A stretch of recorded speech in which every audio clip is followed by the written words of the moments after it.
আজকে তোমাদের সামনে ঐতিহ্যবাহী শুক্তো রেসিপি তুলে ধরছি। প্রথমে কড়াইকে গরম করে নিতে হবে। ননস্টিক কড়াই হলে খুব ভালো। তারপর কড়াইয়ে সাদা তেল কিংবা সরিষার তেল পরিমাণ মতো দিয়ে নুন, চিনি, লঙ্কা, মেথি, তেজপাতা, আদা বাটা, পোস্ত বাটা, দুধ নিয়ে রাখতে হবে। এবার গরম তেলে প্রথমে বড়িগুলোকে লাল লাল করে ভেজে উঠালাম। ভালোভাবে ভাজতে হবে, না হলে কিন্তু বড়িগুলো সেদ্ধ হবে না। তারপর একে একে করলাগুলোকে লম্বা লম্বা করে কাটতে হবে বিচি ছাড়া। কাঁচা কলা, আলু, পটল, পেঁপে, সজনে ডাঁটা, পটলের লতি, বেগুন সব সবজিগুলোকে লাল লাল করে ভেজে উঠিয়ে নিলাম। একে একে সব সবজিগুলোকে আমরা ভাজবো। প্রায় 2 থেকে 3 মিনিট ধরে সবজিগুলোকে আমরা ভালো করে হাই ফ্লেমে ভাজবো। এবার তোমাদের যদি সবজি না থাকে এতগুলো, তাহলে কাঁচা কলা, পটল, বেগুন, করলা দিয়েও করতে পারো তোমরা। কারণ অনেক সময় সব সবজি থাকে না, কিন্তু আবার খেতে ইচ্ছে করে শুক্তো, তাই এই কটা সবজি হলেও হয়ে যাবে। এরপর ফোড়ন, যে কোনো রান্নায় ফোড়ন হচ্ছে সব থেকে বড় একটা টেস্টি, যে ফোড়নের জন্য আমাদের টেস্টটাকে খুব সুন্দর স্বাদটাকে বাড়ানো যায়।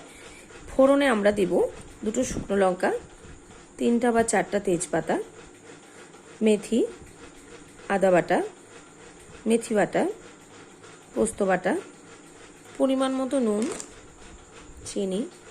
সবজিগুলোকে আস্তে আস্তে দিয়ে একে একে সবজিগুলোকে দেব এবং সব সবজিগুলোকে ভালোভাবে মশলা দিয়ে নাড়িয়ে নেড়ে এবং কষিয়ে নিব এবং ভালোভাবে সবজিটাকে কষাতে হবে যাতে তেল ছেড়ে যায়। যতক্ষণ না তেল ছাড়ে ততক্ষণ কিন্তু সবজিগুলোকে সুন্দর করে আমরা ভাজবো এবং ভাজার সময় আমরা লক্ষ্য রাখবো যাতে ফ্লেমটা খুব উঁচু না হয়। মিডিয়াম ফ্লেমে আমরা সবজিগুলোকে কষিয়ে নেব। যখনই কোনো আমরা রান্না করার ক্ষেত্রে যদি সবজিগুলোকে কষানোর ক্ষেত্রে যদি আমরা মিডিয়াম ফ্লেমে রাখি, তাহলে কষানোটা ভালো হয় এবং একটু একটু করে ঢাকা দিলে আরও বেশি ভালো হয়। তোমাদের ইচ্ছে মতন তোমরা করবে। কিছুক্ষণ ঢাকা দেওয়ার পর 5 থেকে 7 মিনিট ধরো, এরপর সবজিগুলো সেদ্ধ হয়েছে কিনা দেখলাম। যেহেতু আমরা ভালো করে ভেজে নিয়েছিলাম, সবজিগুলোকে সেদ্ধ হতে বেশি টাইম লাগবে না, 4 থেকে 5 মিনিট, তাও লাগবে না, 3-4 মিনিটে ধরে সবজিগুলো সেদ্ধ হয়ে যাবে। এবার খুন্তি দিয়ে ভালো করে দেখলাম যে সবজিগুলো সেদ্ধ হলো কিনা। যখন সেদ্ধ হয়ে গেল, তারপর যে দুধটা রেখেছিলাম পরিমাণ মতো, সেই পরিমাণ মতো দুধ আমি দিয়ে দিলাম। দিয়ে ভালো করে নাড়াচাড়া করে এরপর একটু সরিষার তেল, যারা সরিষার তেল খাও না, পছন্দ করো না, তারা দেবে না, সামান্য একটু ঘি। আর যারা সরিষার তেল ঘি দুটোই খাও না, তাদেরকে কিছুই দিতে হবে না, এমনিই ভালো হয়ে যাবে।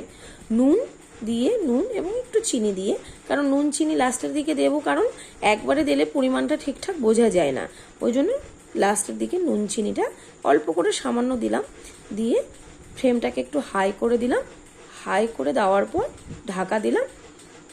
ব্যাস হয়ে গেল ঐতিহ্যবাহী শুক্তো।